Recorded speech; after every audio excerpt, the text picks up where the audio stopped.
My name is Randy Howell, and you're listening to the Faith and Fishing Podcast.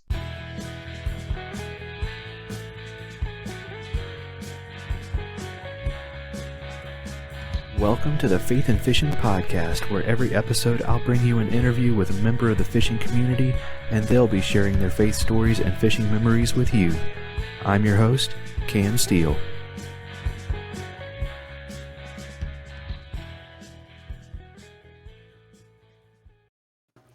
Hey y'all, welcome back to the Faith and Fishing Podcast. I'm Cam. And I'm Robert. And we've got a saltwater episode for y'all this time, so I'm excited about that. And I will say again, this episode, if I disappear, that's because I am again on daddy duty. But yeah, man. So Robert, how's it going? Man, it's going good. It's going real good. Same as last week. I haven't been able to get out fishing any, but chasing the kids around, watching some ball. Got a couple tournaments this weekend, baseball and softball, and a couple football games to go to. So busy as always, ready to talk about some saltwater fishing and ready to roll. That's awesome, man. Yeah, I took Henry out fishing for the first time last weekend, and that was pretty awesome. It's funny. He ate more bait than the fish did. We were using loaf bread. My grandpa taught me kind of indirectly that whenever you're fishing with young kids, use bait that they can eat too. And you don't have to worry about it if they're over there popping it in their mouth and stuff. But yeah, he had a good time. We didn't catch anything that we were using one of those little kid caster things, and even if we did get a bite, there's no way we could have felt it and all that good stuff. But it was funny. This little kid had no fear whatsoever. He ran down and stared down a flock of about 12 geese and honked at them from about 5 feet away. And so, that's the good stuff right there. He's over there. This bird's bigger than he is, and he's sitting there honking at it, and it's hissing at him. And I'm like trying to get in between him and steer him back towards our bench. And it's we may end up having to wait till he's a little bit better of a listener before we try again. But it was an awesome time, man. So yeah, we're gonna jump into a little bit of quick housekeeping thing. So. We have a pretty awesome announcement this time, right? Yeah. Got to team up with Omnia Fishing. That's something that me and you both have been involved with at the ambassador level, and got to start a partnership with them and tell us more about it. Yeah. So Omnia Fishing is a tackle shop out of somewhere in Minnesota, and I should have looked up the city, but I don't remember. But somewhere in amongst all of those lakes up there. But they have this ambassador program that is really awesome, where you can send in fishing reports from the lakes that you fish, and if based off of how many you send in and how many are quality and stuff, they start putting you at an ambassador level. And then at certain ambassador levels, when people click on the baits that you recommend for that lake and purchase it, then you get credit through Omnia. So that's pretty awesome. And they super fast shipping. If you order before 1 o'clock on Central Time, it ships the same day.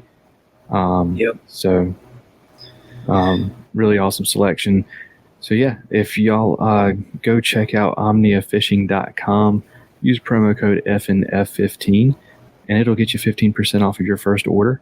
So that definitely highly recommend that. They've got a really, like I said, really awesome selection, and just that ability to shop lures that are working in your lake is a really, really, really awesome program they've got going on there. So definitely go check that out. Yeah, and anywhere across the country,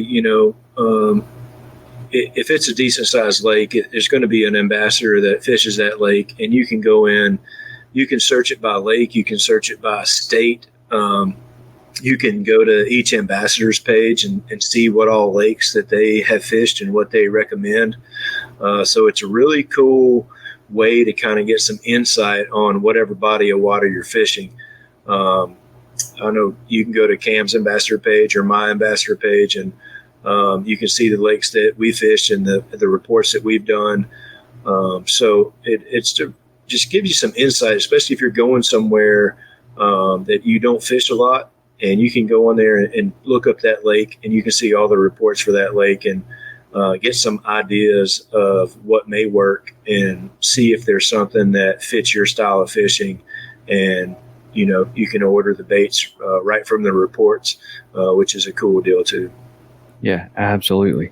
And what I'll do is I'll go ahead and I will add my ambassador link and Robert's ambassador link to the All Things Faith and Fishing link down there, so that you can go and see what we fish and like what we recommend in certain lakes, what has been working for us at certain times of year. So yeah, definitely go check them out.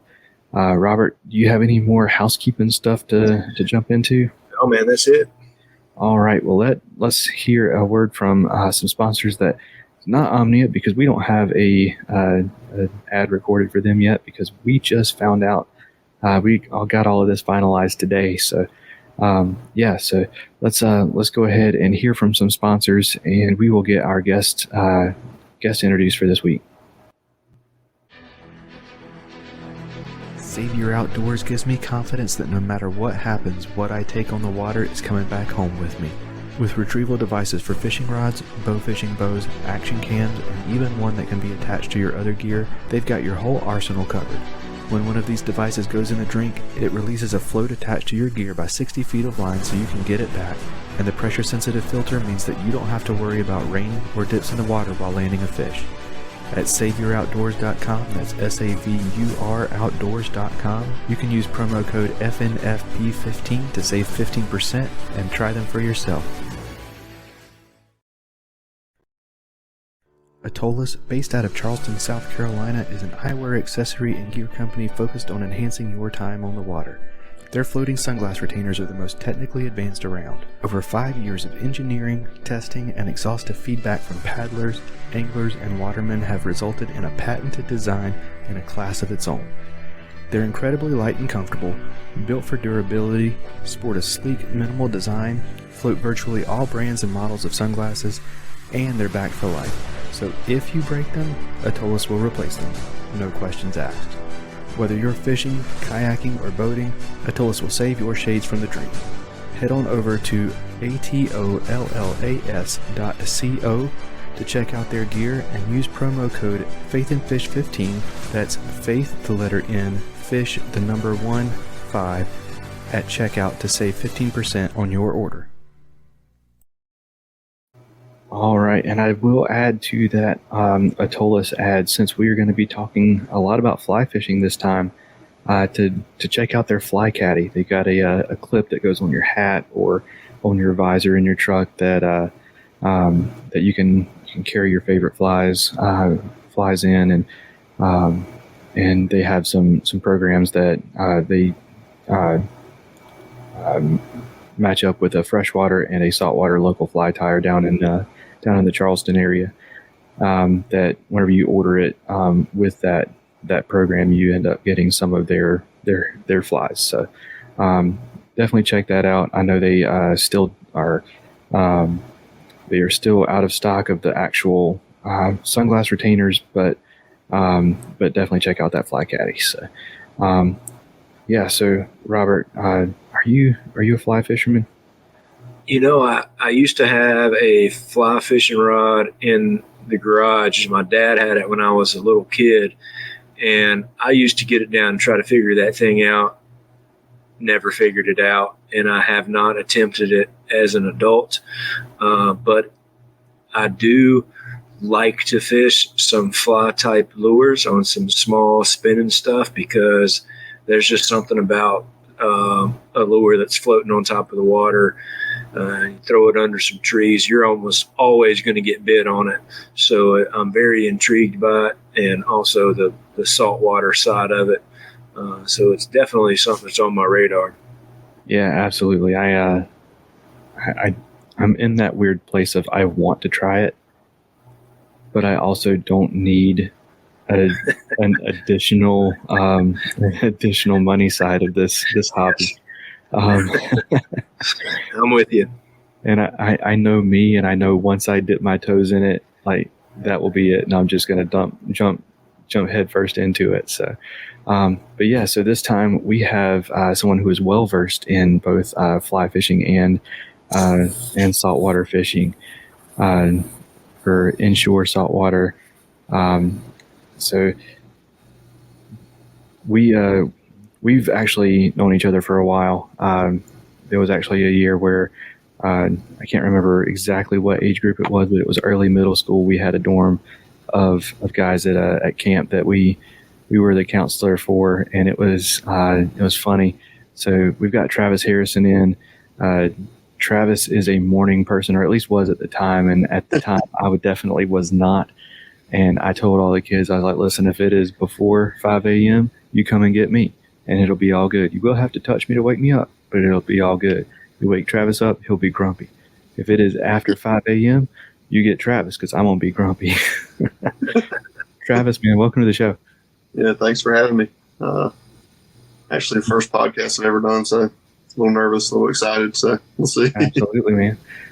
Yeah, so to get us started off, go ahead, introduce yourself to our listeners, and just kind of tell us who Travis Harrison is. Well, as you said, I'm Travis Harrison. Born and raised in LaGrange, North Carolina, Eastern North Carolina. I grew up doing all types of fishing, inshore, freshwater, saltwater. Didn't really matter as long as I was on the water. If it was a pond or creek, river, didn't matter. I've always loved fishing since I was knee-high to a grasshopper. But I grew up fishing with my dad and a lot with my granddad, my dad. And, they taught me everything that they knew, and still a large percentage of what I know now. But I would say that they instilled the love for fishing that I know that I'll carry, on to my son, hopefully. Sons, hopefully, one on the way. But yeah, so like I said, I've always loved fishing, and I say that once I got my driver's license, the shift to the coast begun, and now I still will go freshwater fishing from time to time, but normally I like to have some salt nearby. So, and currently I live about 30 minutes, any fishery in Newbern, North Carolina, and then just an hour or so from the coast and full salt water. But yeah, I think now, speckled trout, redfish, sheephead, flounder, stripers, anything that swims in the salt, I love to hunt for it and learn more about catching it. I wouldn't call myself an expert, but I've spent a good bit of time in the salt water, and fresh water as well. And the more I go, the more I love it. But I will say that, since having children has made getting out there on the water a lot more difficult. In due time, it'll take, I know. So. Yeah, absolutely, man. And you may not consider yourself an expert, but you're a lot closer to being an expert than myself or Robert. So, yeah, exactly. Where it comes to the either fly fishing or saltwater. But before we dive into all of the questions that I'm sure we both have, kind of tell us about 43.2 fishing and what that's all about. Yeah, so a couple years ago, I was kind of late to the Instagram trend, with a personal. Me too. Yeah, personal Instagram. But, I got a personal Instagram account, and I would post pictures of fish. And about the time I got Instagram, or shortly thereafter, I've always fished with dressed treble hooks on my mirror lures. I'm sure I have one right here somewhere, but maybe I'll tie one on. I don't know, but I've always fished with dressed treble hooks on my mirror lures, and like I said, when we were chatting before the podcast, I see these treble hooks in the store, and they're like $3.50 a piece for one treble hook, and I'm like, I'm not going to pay $3.50 for one treble hook. So I get the foolish idea that I can save money by tying my own treble hooks, and now I'm, a good bit in the hole from all the, time tying only dress treble hooks, and it's completely enveloped my free time. Is fly tying, fly fishing if the wind isn't blowing 30 miles an hour at the coast like it has all summer. But so talking about 43.2 fishing, I had an Instagram page, and that's about the time COVID started, and I hate to even say COVID on the podcast, but it just basically put a wall between all the personal relationships that you had, one-to-one contact in person. I think as a believer in the Lord, that's where you lay your groundwork for, relationship with Christ and relationship with brothers and sisters with Christ is, one-to-one relationships and in-person relationships. But, through COVID, we were social distancing, at home from work, and, you couldn't go anywhere. So that's kind of where I was like, well, how can I use, the technology that we have available to us to, still share what I believe with, people who are believers and people who are not. That's, my ultimate goal with 43.2 fishing is to be a positive light for, anyone that sees the content, and just to be a source for, I guess, positivity, and share my passion for what the Lord has blessed me with. I think, outdoors in general is such a blessing, just to see just the craftsmanship that, that it just, I can't even describe to you just all the detail that God put in this world. And I mean, you see it every time you walk out the door. So I guess that's the whole point behind 43.2 fishing is just to share that, with as many people as possible. And kind of when I was developing the idea of the page, I knew that I wanted the name of my page. And I mean, I'm not sure where the Lord will lead, 43.2 fishing in the future. I don't know if it'll become a full-time job. I mean, I have a great job. I love my job. I'm a mechanical engineer, and I love my job. I wouldn't trade it for anything, but I can't see the big picture that God has for my life. And through 43.2 fishing, I think he's working through me and 43.2 fishing, and I hope that justice to anything that he has for me in the future. But kind of the background of 43.2 fishing, I think about on the water when I'm out there. A lot of times I fish alone, and there's been some times where you're not catching anything, but you're just at total peace. And I believe that true peace only comes from God, and God is always with you. So no matter what trial you have in your life, no matter what is going on in your life, you can always, in those trials and hardships, you can always have peace. And that's kind of what the gist of the theme verse for 43.2 fishing is, Isaiah 43.2. And I've had tons of people that don't know my page or, have never asked me, or I've never discussed with them what 43.2 fishing is, and they'll say 432 or 42.3 or 423 or, all kinds of different things. But Isaiah 43:2 is the theme verse for the page, and what that verse says is basically, like I said, no matter what you're going through, God is with you. And I'll read that verse now. It says, when you pass through the waters, I will be with you, and through the rivers, they shall not overwhelm you.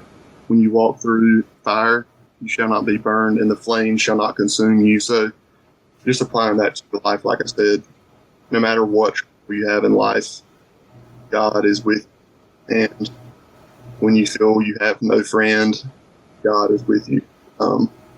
But I guess, that's the most important message that I'll ever give, whether, people see fly tying tutorials or tackle making videos or anything that I post on this page. The most important thing that I'll ever say is that God is always with you. And yeah, so that's pretty much 43.2 fishing. The most important thing about it. And hopefully that answered your question. But anyway. That's awesome. That's a. Go ahead, Cam. You're good. No, go ahead. No, it's just a good story. I did a little research on Instagram and saw the 43.2 and had to dig a little deeper and then found the verse. But that's a great way to get that out there. And I think, when those things come into your life and you started that because of COVID and trying to figure out how to get that out there, and just, those turning points and when you start something new and it gives you a sense of, we're all called to spread the word and to get that message out there. And that's just an awesome way to do it, and to intertwine that with something that you love doing and fishing. And that's what me and Cam do. We intertwine talking about fishing and finding out people's faith stories. And it's just, I think you have to find that comfort zone to do that and to get the word out. And I think that's what a lot of people struggle with, is like, okay, what is my avenue to break the ice with people? Excuse me. But when you can put that into something that you already like to do, it just makes it all the better. Absolutely, man. So I want to, sorry, I got to plug my computer in here.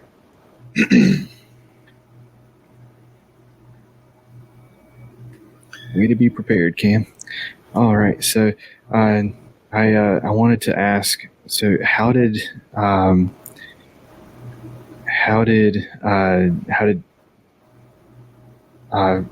tying dressed treble hooks evolve into sheep's head jigs and flies, and well, for one, like, how did it go from just kind of tying your own to selling them, and then like how did it evolve into all of this other stuff? Yes, actually, I've actually been making tackle longer than I've been tying flies, or tying in general. Back when I was in high school, kind of the same situation. I was a broke high school kid, and I would go to a tackle shop with, at the time I worked at Ken's Grill in LaGrange, for those of you who know it. I worked there from the time I was 15 until, on to my first and second year of like junior college or whatever. Worked there for a long time, and I'd go to a tackle shop and see these jig heads. That was an awesome jig head. At the time, it was a Blue Water Candy X eyeball jig. I don't know if anybody up here saltwater fishes. It's a great jig head. Won't say anything negative about it. I fished with them, and if I didn't make my own, I would still fish with the same jig now. It's a great. I'm not trying to do a Blue Water Candy ad on your podcast, but it's a great I use it a lot in clear water a lot because it's got a pretty small profile and it's got a good lead keeper that your bait doesn't slip down until it gets pretty worn out. But I would see those jigs, and they were basically, at the time, they were $1 a piece for one little piece of lead and a pretty light wire hook. And I'm like, I wonder what it would take for me to make that myself. And I bought a lead melting pot, and it's like I want to say it holds 20 pounds of lead, and you can make a lot of 16th ounce and 8th ounce jig heads, pounds of lead. It's a couple thousand probably is what you could make with that. So honestly, like you could buy 20 pounds of lead, which would be probably around $100 or something like that, and pour 2,000 jigs and never have to buy jigs again. But I did that. I still probably some of the jigs that I made at that point in time 10 years ago. So I just went crazy making jigs, and I use them and they work. They work great. So that's kind of how I got started in tackle. And that was the first mold that I got, was a jig mold similar to that blue water jig. And I'm sorry for interrupting. I always tell people I'm not going to do that, and then every now and then I have to do that. But I wanted to see if you could either, if you were on your Wi-Fi, if you could try going with your cell service or vice versa. You're breaking up a little bit, so I wanted to see if we could get it clear if possible. Yes, my Wi-Fi dropped. I'm on my cell service. Let's do back on here.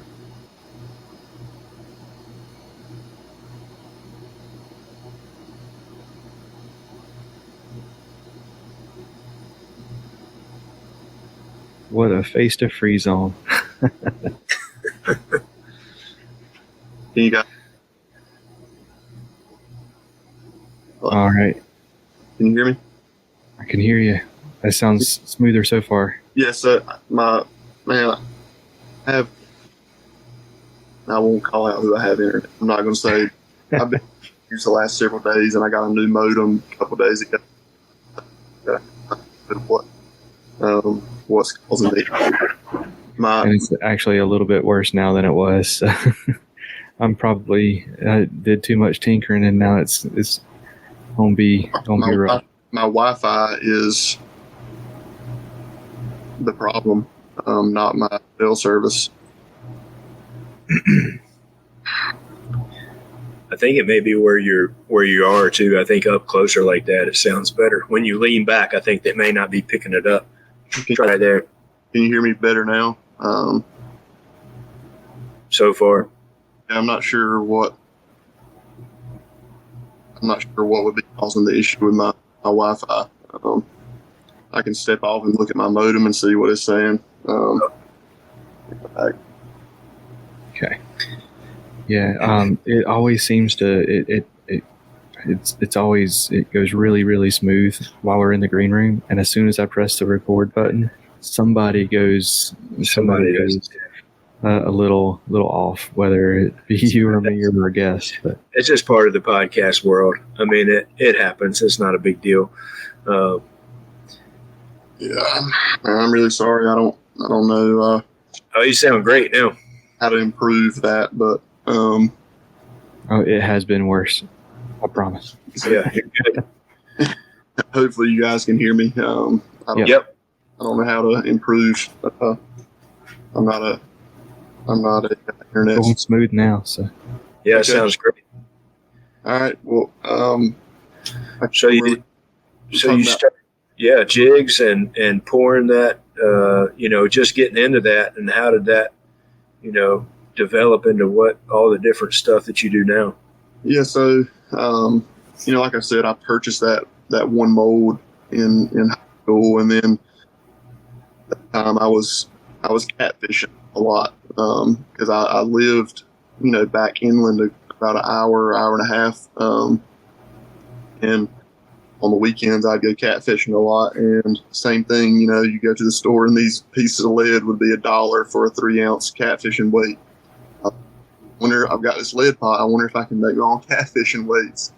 And same thing, I bought a mold for making catfishing weights, and I don't know. It was almost an instant addiction to say that I caught this from something that I made. I guess probably the only thing that I haven't figured out how to make on my own is the actual hook and terminal tackle and stuff like that. But I don't think I have that desire to purchase wire forms and stuff like that. Right. I have looked into it. Don't think I haven't, but yeah, I don't think I'll ever be that. But maybe I can get sponsored by Mustad or something, and they can make custom hooks for me. But yeah, and kind of what you said about selling tackle. I mean, I made tackle for my own tackle for 10 years before I started 43. And I'd get them to my friends, or and they would give me basically what I had in it. I mean, I wouldn't make any money. I'd give it to them for what I had in it, like I said. And they're like, "Man, these are really great jig heads. They should, they were like, you should sell them." And I was like, at the time, I was like, I just didn't even really put any weight to the, comments or whatever. But I will say that, every time I've never had an issue with anything I've ever made, because when you're making it yourself, you take pride in what the end result is. When you catch your personal best speckled trout on something you made, and the only one that I will say is as good or competes with that is when you get a message from someone that has purchased something from you or that you gave, and they're like, "Man, I caught this personal best speckled trout or redfish on something that you made," and and that's you get just as pumped up as if you caught it almost. So that's kind of where that drive happened, and I don't know if you've ever seen. And honestly, it's another opportunity for me to share the theme of my page. I mean, every package that I have, every label that I make has, my information and the Bible verse that 43 is based off of. So, I don't have my jigs in a couple tackle shops in Eastern North Carolina, and you put a couple thousand jigs in a store or whatever. I mean, not that I sell a ton of tackle, but I mean, you put 1,000 packs of jigs in a store, or 400 or 500 packs of jigs in the store, and every single one of those packs has a Bible verse on the back of it, and you never know. I mean, the person that buys it might tear it off and throw it down in the parking lot, but there's still a Bible verse floating around, and I think that God has the power to take that little piece of cash for somebody on the ground, and just work it for His glory, and I think just knowing that gives me reassurance that I'm doing something that carries weight in this world. I mean, nothing you obtain in this world will be eternal. The only thing that will be eternal is whenever we're called home to heaven, or we die. So I guess that's kind of what I'm working towards. And that's kind of Absolutely. Develop, selling tackle. I mean, you give stuff to people, and then next thing you know, all right, man, I don't want to take it from you. I'll buy it from you. And then, well, maybe I can. I mean, I see what I make, and I take pride in everything I make. And hopefully, if anybody that's bought anything from me, they'll tell you the same thing. That I make a good product because I put a lot of time and effort into doing it. And everything I make, if it's not perfect, it stays with me and goes in my tackle box, and you know, expect everything to take like a compulsion before it goes out. So, I mean, you just take pride in anything that you make, hopefully, and I guess that's where self has gotten me, and I don't know where it'll go, but I just take it by day, I guess. Yeah, that's powerful, man. Yeah. Yeah. So I don't know about Robert, but I have a couple questions whenever it comes to the saltwater side of things. Whenever it comes to your jigs, so one that every time I see it, I'm just intrigued by is the jawbreaker. Okay. Because I've always wanted to go sheep's head fishing. Yeah, that one right there. So if you're listening, make sure you go watch the YouTube video so you can see the jig. But so I've always wanted to go sheep's head fishing, and I just have never done it.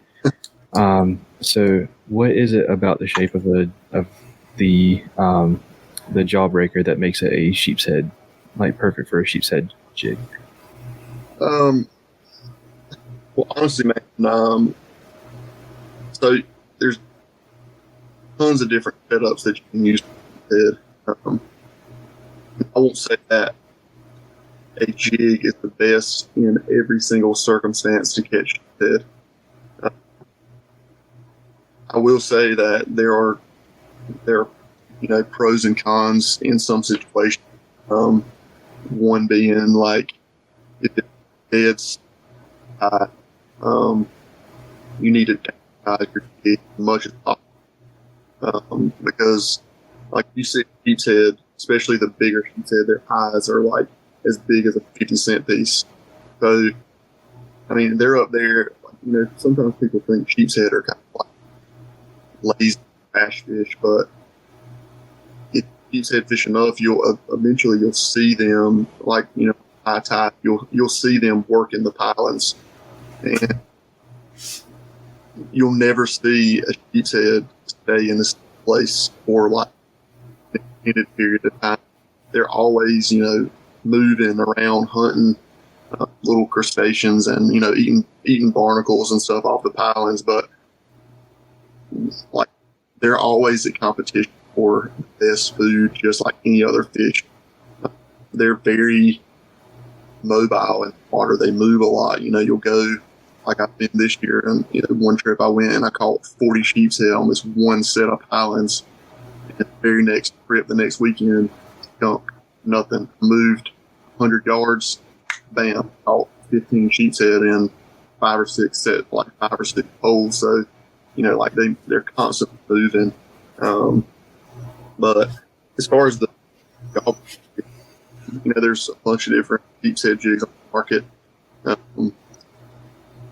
I won't say that my particular jig, as far as the profile of the jig, like, I'm going to be straightforward with anybody that buys anything from me. I won't say that the profile is what sets it apart, but I take a lot more time than some companies paint, like with the paint on my jigs. The paint is very durable on mine, but as far as jigs in general, why they're more successful is that some people use Carolina rigs or double dropper loops or single dropper loops or the free line or use a split shot rig, but in all those circumstances you have a weight going to a swivel to your hook, or basically you have a weight between your main line and the hook.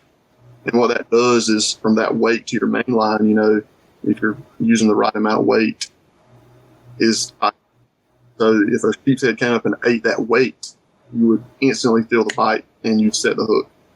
They're never going to do that, but from that weight to your hook, there's how much slack you have. If you have a 1 foot leader, there's that much slack. So when that sheep's head comes and grabs that hook, they're very skilled at taking crab or whatever you have on that hook off quick. I mean,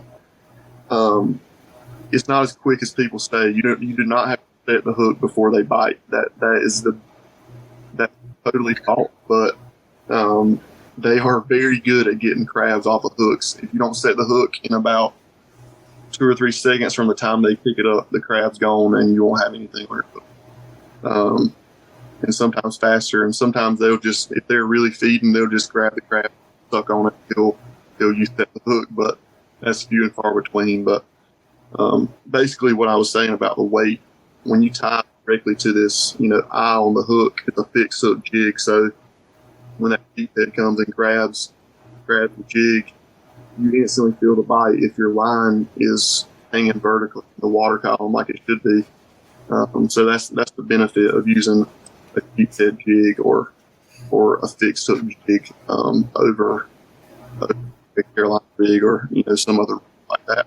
Now, there are circumstances where Carolina rig will outfish a jig just because sheephead can be finicky sometimes, and they don't want this. I use the lightest jig I can when I'm fishing. Like basically on a slack tide, I'll use a 1/4 ounce, and then when the tide starts moving, I'll step up to a 3/8, and once it starts moving fast, I'll step up to a 1/2, and then I rarely ever use anything where I fish over like an ounce or maybe 1.5 if it's a really strong tide. But yeah, sometimes they're sometimes they're funny. I mean, they're a really strange fish, and they are challenging to catch sometimes. And then sometimes you go, and as soon as you drop down a piling, they pick it up and they're aggressive like that. But a lot of times you have to grind to catch them. And you have a lot of ground to be successful, and eventually you'll run across them. So that's yeah, that's awesome. Yeah. So I got a couple of things. The first one, I'm going to go back to the kids piece and you talking about the less time when you have kids. It kind of cuts into the fishing time. I have 3 kids, and now they're 18, 16, and 14. So back when they were, let's just say 5, 3, and 1, there's no fishing time. But just to give you a little bit of hope, when it gets a little bit older, and then one of them will be like, "Hey, Dad, you know what? I would really like you to take me fishing." And then you can go to your wife and say, "You know what? Ryder said that he really wanted to go fishing." And then your wife will be like, "Hey, you know what? That's a great idea." So it does turn back around the other way, and in a little bit later, and that will actually get you access to maybe a little bit more fishing time. So I just want to let you in on that. And actually 3 things. I just added another one. So my wife is originally from Kinston, so we've been past Ken's Grill probably 200 times. So that's a pretty cool little spot there. And the other thing I was going to touch on is a lot of her family lives out there, and a lot of them do some saltwater fishing. I do some saltwater fishing, but mainly offshore when I go, not inshore. But I bass fish out of kayaks, kind of like Cam does. But that's one thing that I really want to get into. So I kind of keep up with what's going on down there. And have you seen the redfish that people have been catching lately in like Pamlico and all that area? There's been some, I'm talking about monsters the last few weeks. Have you seen any of those posted up, or no? You got friends, or maybe you even have been out there catching those things? Yeah, I'm no bull drum expert by any means, but I've caught some and or caught a few, and actually you'll have to go to my Instagram and see. It's been a couple weeks ago now. I actually went and I think I have the bucktail jig that I caught them on. Yeah, so I actually went a couple weeks ago, and the night before, same thing. I wanted to make something and catch a bull drum on something I tied. So I tied this bucktail the night before I went, along with a couple others, and the two that we put in the boat that day were on this bucktail jig. One was the first bull drum I ever caught on a popping cork was 49 inches, and wow. The second one, we didn't measure it. We tried to get them back in the water as quickly as possible, but it was probably 38 or 39 inches, if I had to guess, something like that. But yeah, man, they're a amazing fish. Yeah. And right now is peak time. I mean, like prime time. Last week and on through mid-October. It just kind of varies from year to year, but they come all the way up the Neuse River, all the way to New Bern, all the way to the high-rise bridge in New Bern. They come all the way up that far, and on select years they'll even go past the high-rise bridge. I've heard tales of them going all the way to the railroad trestle up there, downtown New Bern. But they're awesome fish, and like I said, I'm not an expert. I've only caught a handful, less than a handful in my life, but we were fortunate enough to catch land. We landed 2 that day, and the guy with me, that took me on his boat, he's actually the guy that posts on the page. Austin Davis is one of my best friends, a great guy, and we went on his boat, and he had got on them a couple of days before, and they weren't feeding like they were the day that he went. They weren't blowing up the menhaden, busting bait and stuff, but we went out there and blind casted all day long, and we caught the first 2 in the first hour, and then we hooked 2 more and had 1 more takedown, all on popping corks and on my bucktail jigs. It was just kind of a slower day. They like any fish in the salt, moves around a lot, especially this time of year. They're kind of in transition between the fall pattern and summer pattern. But those bull drum come up the river to spawn, and they're just pushing up the river, and they're just feeding like crazy. I saw another podcast today, and a guy that is an expert catching them, Mott Ridge Charters. I don't know if you've ever heard of Mott Ridge Charters, but he is good at bull drum, and he called them 50-pound trash cans, I think is what he called them. They just go and just eat everything up the whole river. So that's pretty much what they're doing, is spawning and feeding all the way up the Neuse and Pamlico, and yeah, that's pretty cool. That's awesome, man. Well, I know we're gonna push it. This is probably going to be a longer episode unless you tell me that it can't be. But I want to ask about fly fishing too. Okay.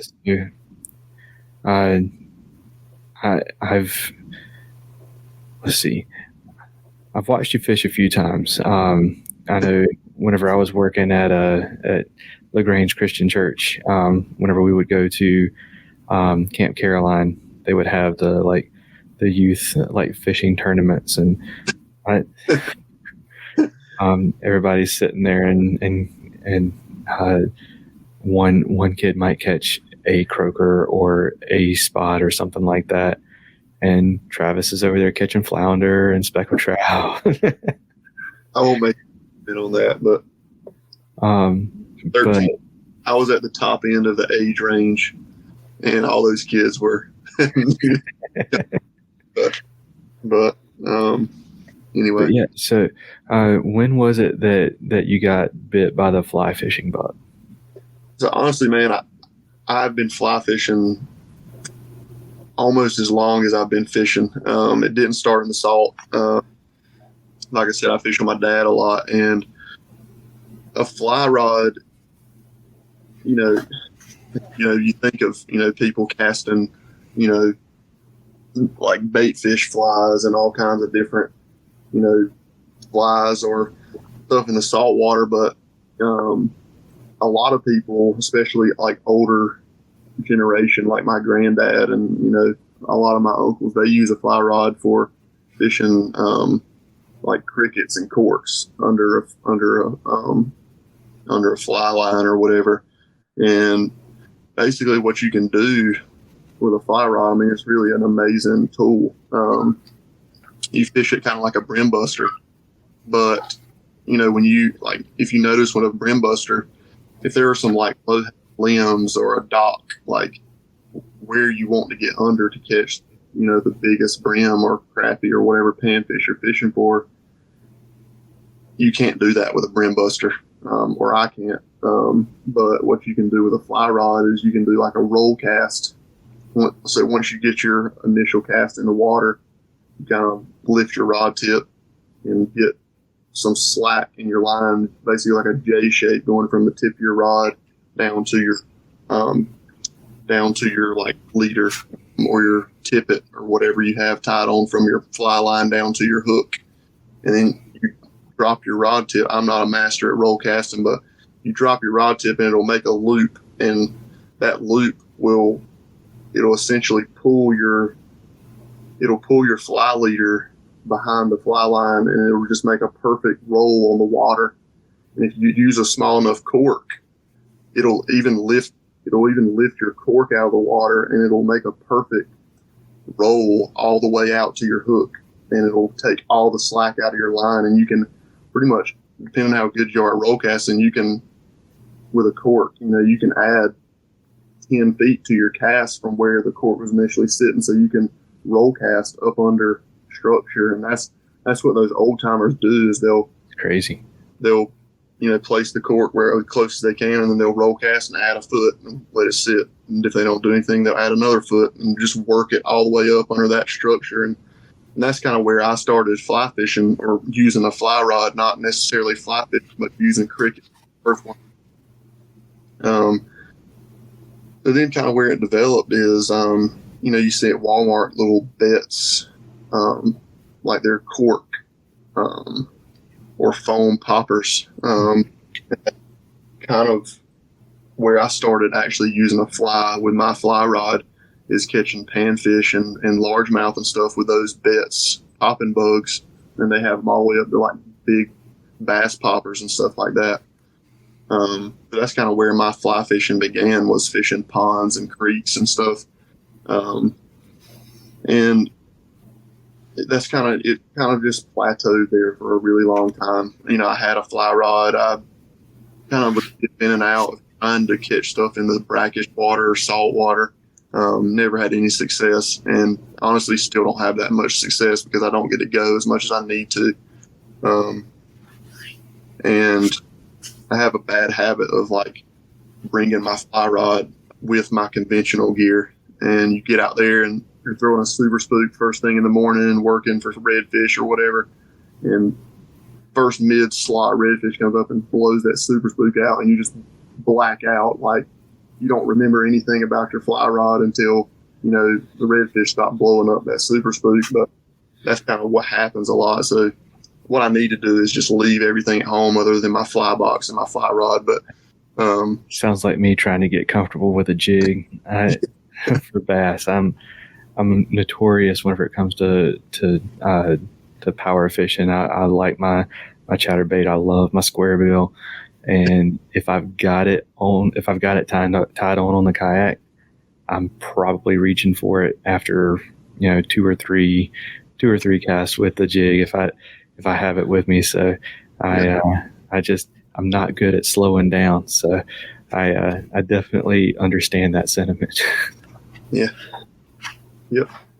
So, but that's kind of where it developed, kind of moving to saltwater, and then once I started making my own dress treble hooks, it kind of same thing. I wonder if I can make my own flies. I have a fly rod, and then I got a couple more fly rods that were suited for saltwater, like entry level. You can spend as much as you want to on a fly rod, all the way up to $5,000 if you want to, but mine are like $300 for the rod and reel, and then a really nice fly line will be $100, but if you take care of it, it'll last you like forever. I mean, you clean it regularly, you apply like fly line conditioner to it, and it'll maintain that fly line for a really long time. So it's honestly cheaper than braided line over time. You replace braided line once a year and it costs $25, but a good fly line, will be $70 to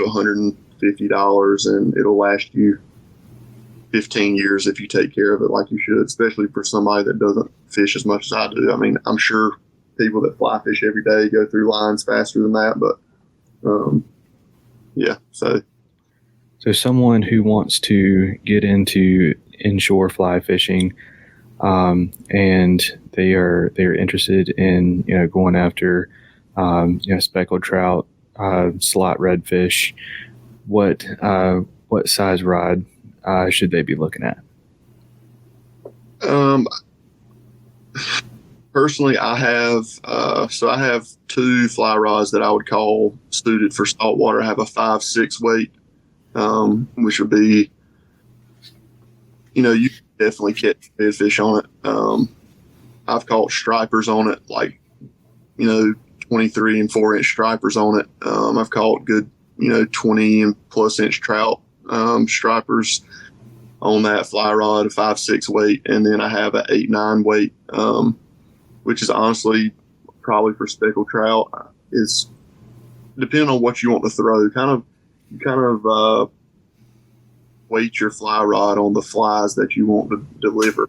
Because the heavier your fly rod, the heavier the line, which means you can deliver a larger fly in the wind, especially in the wind. If you're fishing in the salt, you got to do a lot. But I would say anywhere from like a 5 weight to an 8 weight would be kind of range that you would stay in. Most people in the salt that are focusing mostly on redfish, they'll get an 8 weight fly rod, and you can do anything from bass fishing. Like I use my 8 weight casting like big bass poppers and like deer hair, poppers and stuff like that. I use my 8 weight fly rod. This one you could throw on a smaller one, but an 8 weight fly rod is a pretty versatile fly rod, but it'll also handle. I mean, you can catch big fish on an 8 weight fly rod as well. You could catch overslot and even bull drum on an 8 weight if you handle them right. But you just have to have enough backing on your reel. Once they take that 90 feet of fly line, normally you'll have 200 yards of like 20 or 30 pound backing on your fly reel. But yeah, so I would say an 8 weight would be a good starting point for somebody wanting to focus mainly on the salt, redfish, speckled trout and stuff like that. Awesome. Well, there are a few questions that we always ask everybody that comes on the show. And you are no different. So I want to make sure that we jump on that because we're coming up on an hour now and we're still going. So normally not long-winded, but when I start talking about fishing, I get wordy. So for sure. So Robert, you want to get us started off, man? Yeah. So,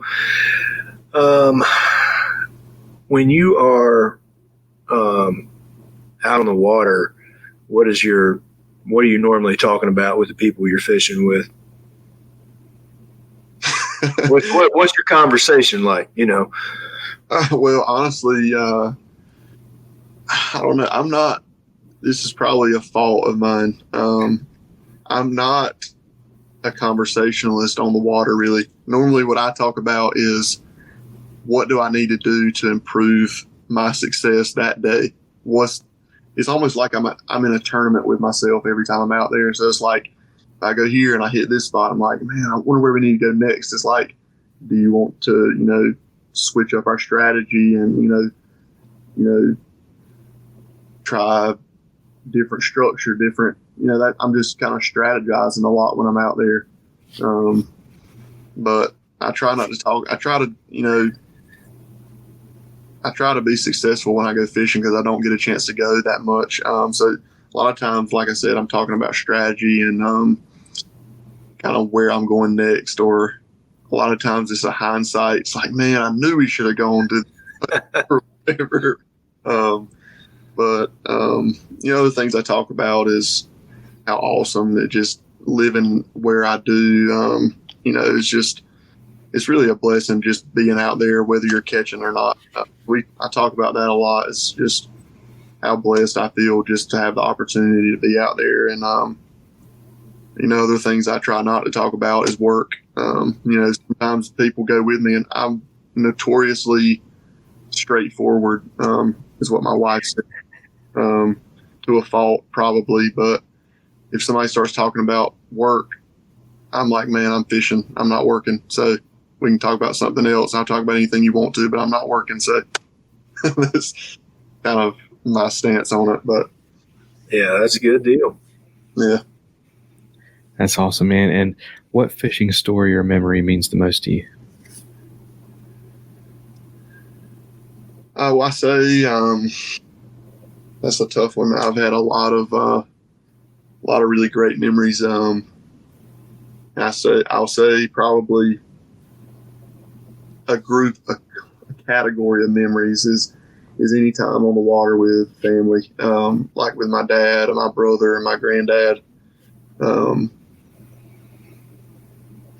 One particular instance that stands out in my head at the moment, I've had hundreds of trips with my granddad and my dad, mostly speckled trout fishing. I mean, that's kind of that's like my roots in the brackish water is speckled trout. I mean, within the last, 5 or 6 years, I've done a lot more redfish, sheep's head and stuff like that. But speckled trout is like that's my grassroots or whatever. But,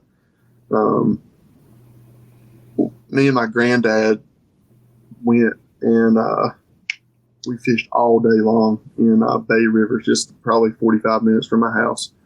And it was freezing cold that morning we got there. I talked him into getting up at dark 30, and we got on the water like an hour before it was even, you could even see, like it was dark. So we get there and he's like, we shouldn't have got here this early. I'm like, no, we're going to catch them. We're going to get them. We didn't catch anything. We caught like 2 or 3 all day or whatever. And I'm like, I push my limits. I'm like, I know I need to be home to my wife, and but I call her and I'm like, hey, we hadn't done anything, but I think it's going to turn on soon, One more cast. Yeah, more cast. So that's essentially what here is. We get to this one area, and we've caught them there, several times. We're like, man, we've been fishing all day. We fished a couple passes up this bank, didn't catch them. I was like, well, let's just go back and fish the first half of this bank one more time. We pull up there and I tie on a swim bait. First cast, I catch like a 20-inch trout. Bam, just like that. I'm like, okay, well, I was like, do you want to go ahead and end on a high note, or do you want to try to fish? And my granddad, he says he's ready to go, but he loves it. He loves it just like I do. He's been trout fishing for like literally 70 years. Like he is an old timer trout fisherman. He's been trout fishing. And he was like, well, we'll try, cast a few more times. He throws out there, bam, he hooks up with a 20-inch trout.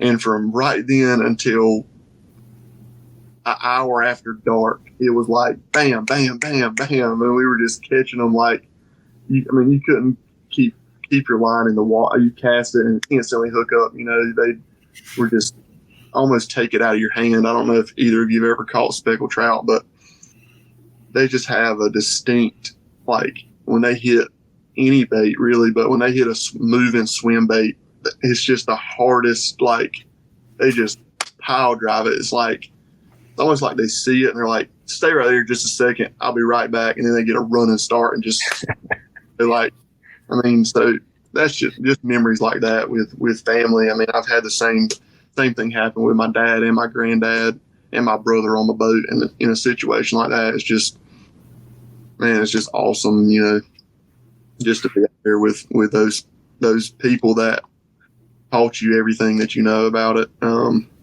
just share with them too. So I'd say that was probably.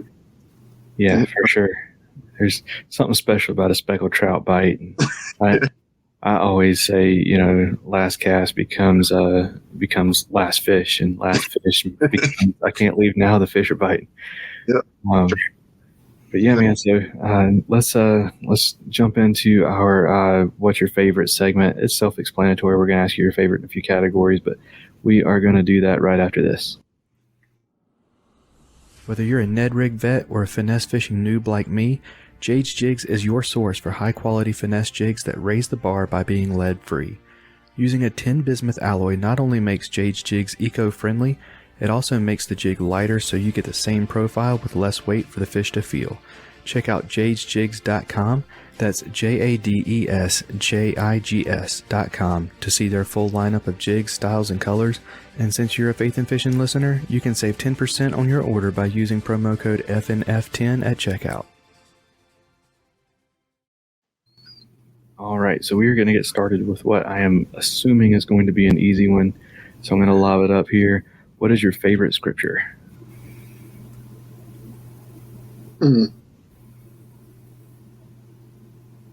I wouldn't say Isaiah 43:2. Okay. That's an awesome scripture. I mean, I could obviously give you the easy answer there.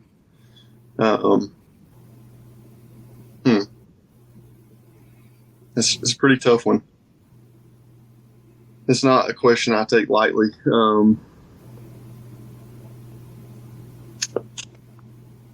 I would say probably in Matthew. I'll turn there, and on camera I get nervous. I'm pretty much a introvert to the nines, but yeah. Yes, I'd say it's in Matthew chapter 15. I'll read the passage of scripture if you don't mind. It's just talking about kind of, it's when Jesus is talking to the Pharisees about what defiles a human. And basically what he says is that it's not what comes into your mouth that defiles a person, but it's what comes out of your mouth.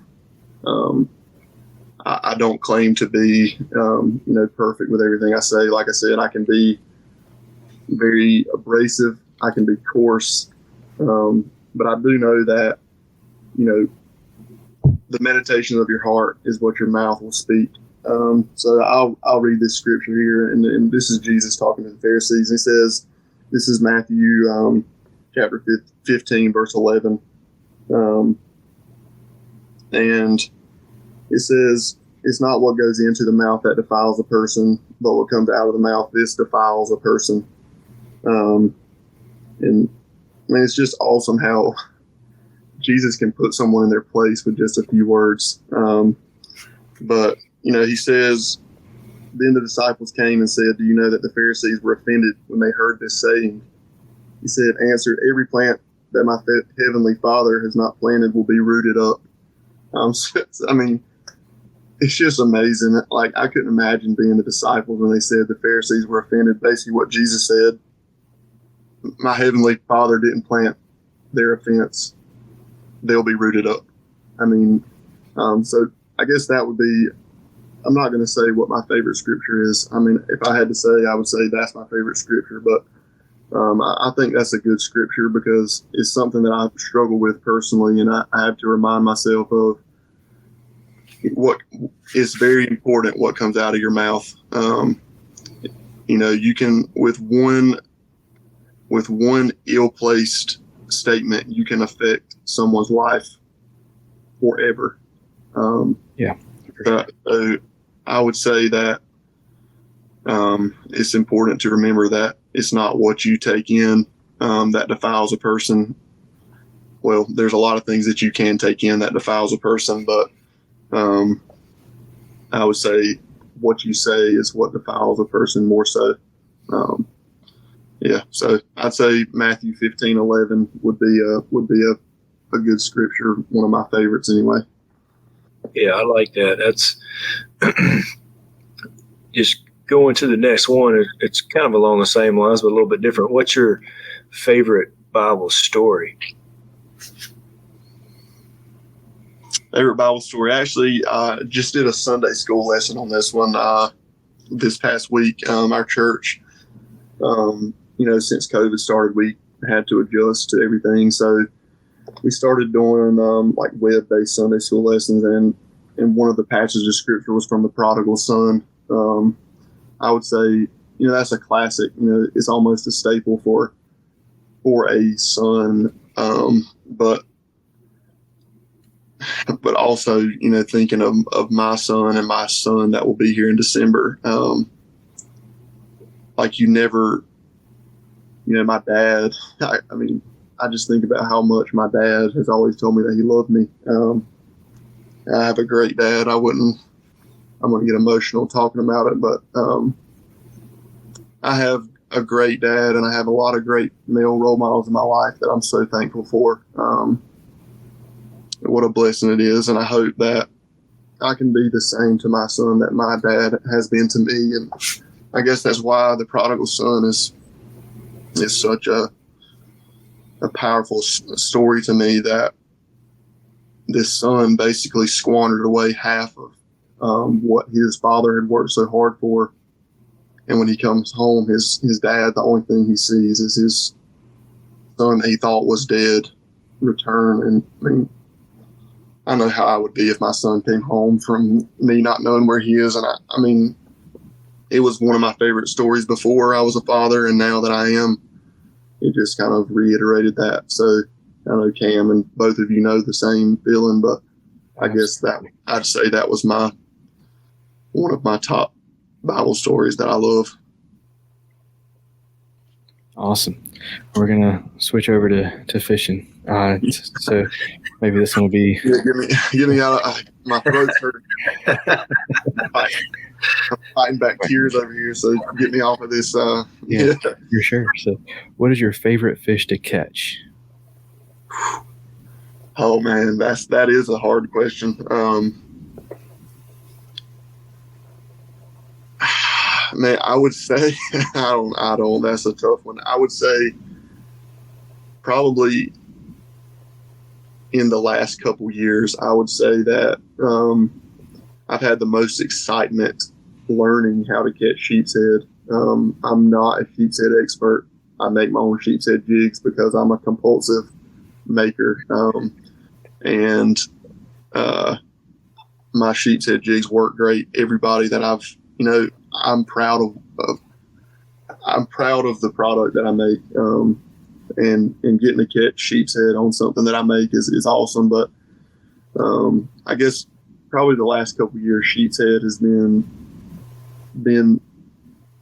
probably my favorite because it's a new challenge that is foreign, and every time you go, you learn something, not only about catching sheep's head, but kind of almost what to look for, even when you're not sheep's head fishing. So anytime I'm down there in the salt, I see a spot that, if I'm flounder fishing around docks or, anything like that, I'm like, man, that I need to put this in my GPS. I'm like, I'm going to catch sheep's head there. And then, you come back 2 weeks later and pull up to this dock and bam, you catch a sheep's head. So, there are things that, that you'll learn to pick out. And I guess, I would say the last couple of years, sheep's head has been,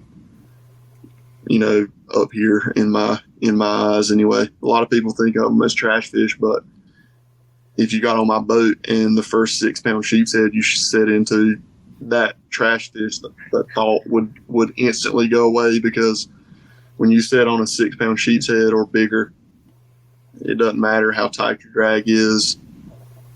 They're going the opposite direction for the first 5 seconds of that fight. So yeah, they're pretty awesome fish. So.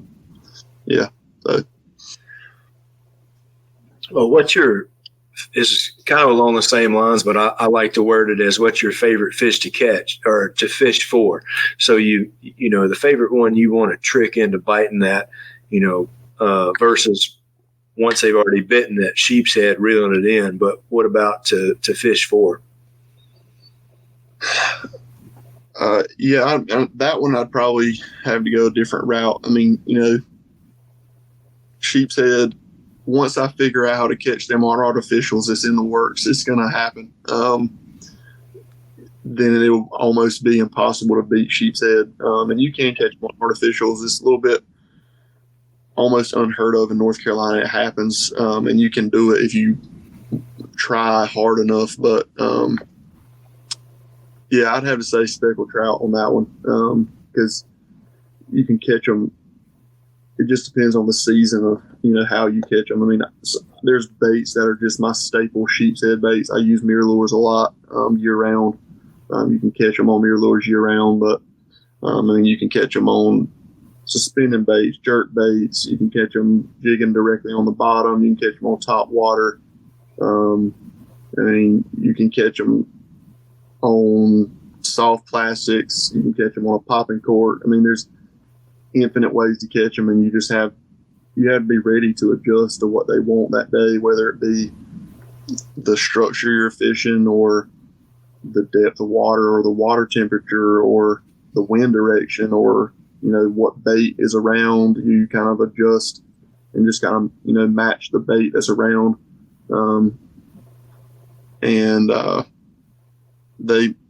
They move around a lot, this time of year in transition. Later in the winter time, they'll get in their winter pattern and they'll kind of hang in the same areas a lot, but there's a lot of challenges. You'll have, commercial nets and stuff like that that'll get in a creek and wipe them out. So you have to kind of rethink your location on the fly, and just kind of making adjustments like that. That challenge is what makes speckled trout so special in North Carolina. But I'd have to say speckled trout. Cool. Awesome. And what about your favorite fish to eat? So living where you live, I know you have a much wider range than a lot of the guests that we get to talk to that are, Wisconsin, where it's walleye or crappie.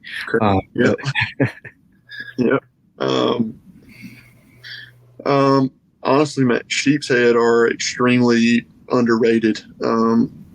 Probably flounder, obviously that's a staple.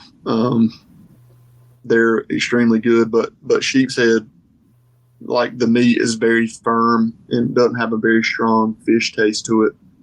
So once you fillet them, there's just a nice, white piece of fish or whatever once it's cooked.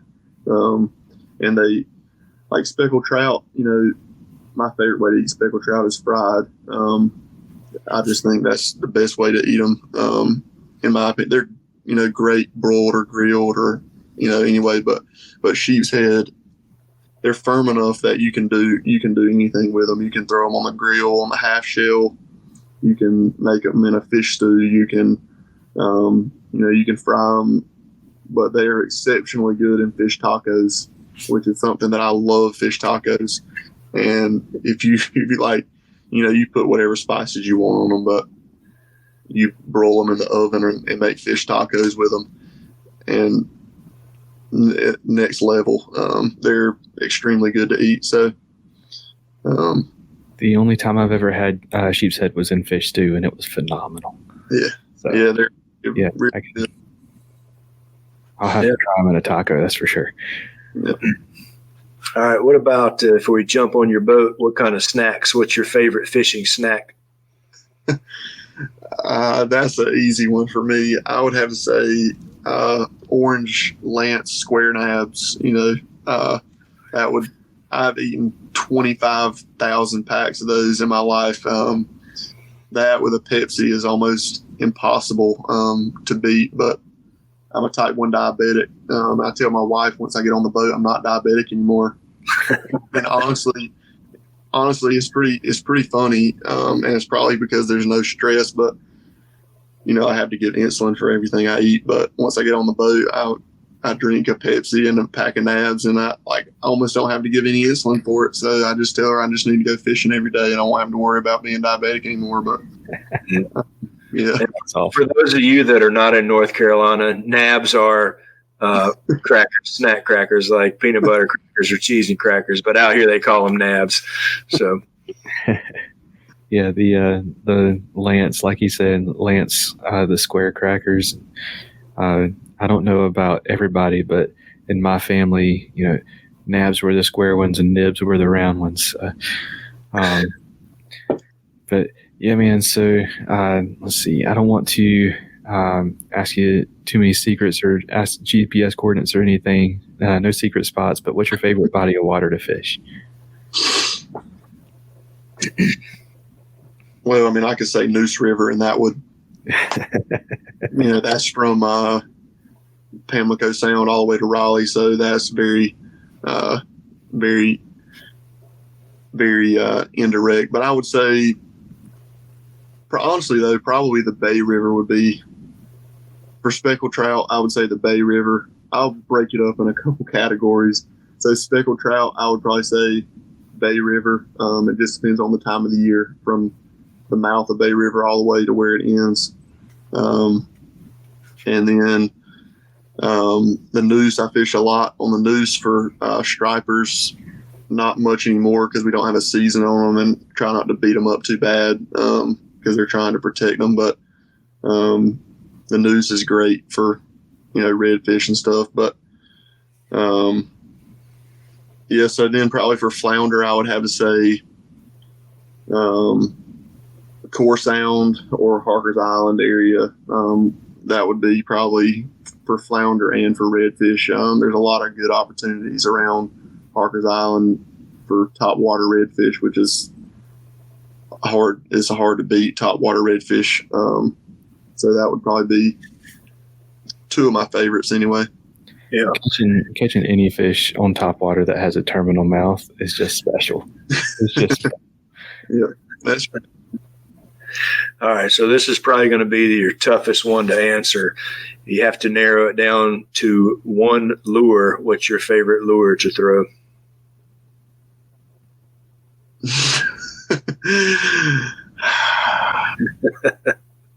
You can include flies too if you want to, but that broadens it, so it might make it more difficult. I'll do one fly and I'll do one conventional tackle. No question on. I mean, it is pretty close, honestly, but probably a Head and Super Spook Junior would probably be my favorite conventional tackle. They catch everything. I mean, you can catch anything on a Super Spook. I mean, I've caught everything from bluegill to over slot drum. So you don't have to answer this, but are you a clear person or a bone person? I don't have one in here. Bone chrome is the pinnacle for me. But I will say another color I use a lot is black with a chartreuse head. That's a really good saltwater color for redfish and speckled trout and stripers too. And then probably for a fly, would have to be, I mean, there's thousands of fly patterns, but obviously one I developed from the example of others would be a hollow fly, which I don't know how much anyone up here knows about flies or anything in general, but so basically a hollow fly is made mostly with bucktail. And just because of the composition of bucktail, every tail is different. And you can customize the profile of however you want your hollow fly to be using different characteristics of bucktail, like in this particular one. I'll give a shout out to Midwest Bucktail. If anybody wants to buy bucktail, I got this particular bucktail from Midwest Bucktail. And so for the tail section, you use like long, more straight fibers because they have the most like delicate movement in the water. And then basically the closer you get to the head of the fly, you start building more bulk to disturb the water, and then the tail will, swim better. And basically the reason a hollow fly I'd have to say would be my favorite is because like this is like almost a 9-inch fly. And again, so this is another kind of a hollow fly example with a different head, but these are both 9-inch flies. but it's like a huge fly. I mean, a bull drum would eat this, or a tarpon, maybe. I don't tarpon fish, but I assume a tarpon would eat that, or a cobia or something like that. That, a cobia can be 90 pounds. So, but I can throw this hollow fly on an 8-weight fly rod because of how sparsely it's tied. I don't know if you can see, you can see my hand behind the bucktail. So you can make them as small as you want, but you can build a really big profile with not a lot of material. And it's still very castable, but once it hits the water, it makes this huge profile that, is a perfect, this is like a menhaden profile, but I'd say a hollow fly would probably be my favorite fly. Absolutely. And I will say that if any of y'all are interested in looking to see what these flies look like in the water, over at it's 43_2 fishing on Instagram. They have some awesome videos showing that, and there's a few of them that you watch it and you do not believe that thing's not alive until he pulls it out of the water. So there's a lot of people. I tie a lot of flies, but I'm very entry level compared to some people. I mean, the hollow fly pattern is not one that I developed. I didn't say one that I developed. I did say one that I developed. I meant to say one that I tied, but this is a Bob Popovic's pattern that has been around for before I was born, and it's been catching fish since he invented it. So if you want to see a true hollow fly, go look at. There's tons of people that tie them, but Bob Popovich is the person that invented this, and there's a bunch of people that have gone a long ways with what he developed. So, yeah, I'm not a hollow fly master, but it's an awesome pattern. So, absolutely. And last but not least, man, what is your favorite time of year to fish? That's another hard question. For sheep's head, I'd say now. For speckled trout, I would say January. And for red drum, I have to say now. Yeah, definitely the fall would be my favorite. Fall winter months was definitely my favorite. It's just you can catch anything in the fall and winter months. There's a lot you can do in North Carolina. Yeah, I would say, yeah, November to January would be my sweet spot. Absolutely. That's interesting. I would have thought this was a little late for sheep's head, but well, I mean, it depends, how much I know. It depends on where you are. They will start moving kind of offshore and to deeper structure pretty soon, but in the next couple months. But you can catch them year round in North Carolina. Like people catch them at Radio Island area a lot, like around the port and stuff like that in the winter months. But it is harder, to get bait and stuff. I've never fished for them in the winter, just because I'm trout fishing a lot then. But you can do it. You just got to be willing to go get your feet and hands soaking wet catching bait in the winter. So I got the jigs if you go catch the bait. That's awesome. Yeah. Well, man, we are going to start wrapping things up. If you would let us know, what do you have coming up for you and for 43-2 fishing? Well, for me, I mean, like I said, I'm a full-time engineer. I don't feel led to leave my job at that to pursue 43-2 fishing at this point in my life. I'm not saying it'll never happen, but I have an awesome job. I work with awesome people. I love my job. So I don't have, with my career, I'm not close to going full-time 43-2 fishing yet. But I've had people that, some tackle shops that have reached out to me that are interested in stocking my product. So, hopefully over the next year or two, I'll get a few more tackle shops under my belt. They're a lot of places are in a rush to get product when they get up with you. And normally it's because somebody else that they have supplying for them is not doing what they want. So they want something yesterday. And, being a one-man show essentially that works 50 hours a week already and has a family, but the only time I have is before he wakes up on the weekends and after he goes to bed on the weekends. So that's when I can be very productive in those 2 hours before he wakes up and 2 hours after he goes to bed. But that's kind of where I'm at with 43.2 and my career. So, yeah. Absolutely. And I wanted to give you an open floor to shout out any sponsors or supporters or anybody you want to say thank you to, all of that good stuff. Go ahead and go for it.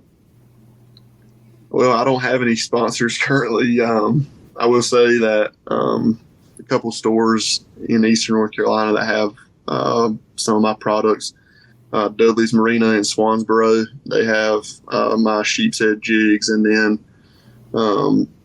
Eastern Outfitters in Hampstead, they have some of my sheep's head jigs and some of my dress treble hooks there. So, if you're in the area, go in there and support local businesses instead of ordering on Amazon. But I'd like to shout out everybody that has purchased products from me. It helps me out, and I love doing it and love hearing stories from everybody that use my products. So shout out to everybody that's supported me in that way, and hope everybody keeps doing well with anything that I make them. And if not, let me know, and I'll do whatever I can to make it right. So, absolutely. And if our listeners want to follow you and to find your tackle and stuff, where do they find you? So I'm Instagram and Facebook, 43:2 fishing on Facebook, 43_2 fishing on Instagram, and then I have a website that is a skeleton of a website that I need to go and put a lot of inventory in, but it's just kind of one of them things. I'm not a super tech savvy, and I'm working on a website, but it'll drop eventually whenever I have the time to do it. But I like making tackle better than I like making websites, so we'll see kind of where that goes. But yeah, I'd say Instagram and Facebook. Message me anytime, and if you have questions, even if you don't want to buy tackle, I love talking fishing, so hopefully I can help somebody out, or if you have questions about anything at all, just reach out. Absolutely. Well, Travis, man, thank you so much for coming on the show. I've enjoyed catching up and talking saltwater fishing, which is something we don't typically do a lot of up here. So I always enjoy it any chance to get. Yeah, man, I had a blast. We'll do it again sometime. That was awesome. For sure. Good deal. With 30 years of experience of handcrafting lures under his belt, Mr. B of Mr. B Lure Company is making high-quality spinnerbaits, buzzbaits, jigs, underspins, swim blades, and more right here in the U.S. All of his skirts are hand-tied, and all of his baits feature a baked-on powder paint, all metal components, and only Owner and Gamakatsu hooks. All of his baits come in a variety of colors, and if you purchase a bait in the Battle Shad color, 30% of the proceeds go to the Wounded Warrior Project. To see the quality for yourself, go to MrBLureCompany.com, that's MRBLureCompany.com, to place your order and use promo code FAITH_N, POD 1X10 at checkout to save 10% on your first order. Get Outdoors Pedal and Paddle in Greensboro, North Carolina offers a wide range of products and services designed to help protect the environment and enhance the time people spend enjoying the outdoors. With an expansive year-round inventory of kayaks, SUPs, bikes, kayak fishing accessories, paddling clothing, biking accessories, and more, Get Outdoors has established itself as one of the top paddle sports and biking shops in the Southeast. They also offer a wide range of kayak safety and technique courses to get you comfortable in your new boat. They'll even get it rigged up for you. Stop by the shop in Greensboro, North Carolina, or check them out at shopgetoutdoors.com.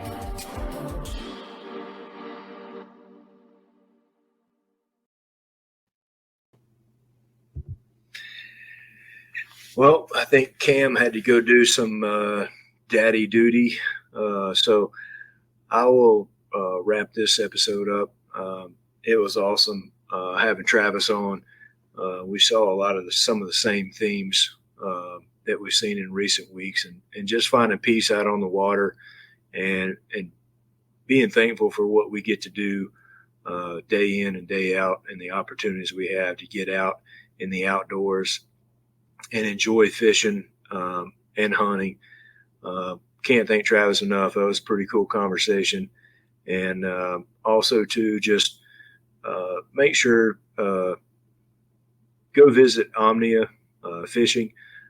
Again, that the code for that is FNF15. That's good for 15% off your first order. We mentioned it before, but I'll mention it one last time. You can check out Cam's ambassador profile, the lakes he fishes. Check out my ambassador profile on omnia.com. And anything you need or any questions you have, you can always reach out to us. But we appreciate you guys joining us, and appreciate y'all's support. And we'll see you next time.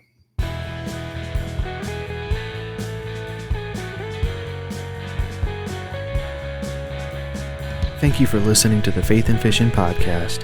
Faith and Fishing is produced and hosted by me, Cam Steele, and is sponsored by Jade's Jigs, Get Outdoors Pedal and Paddle, Savior Outdoors, Atollas, and Mr. B Lure Company.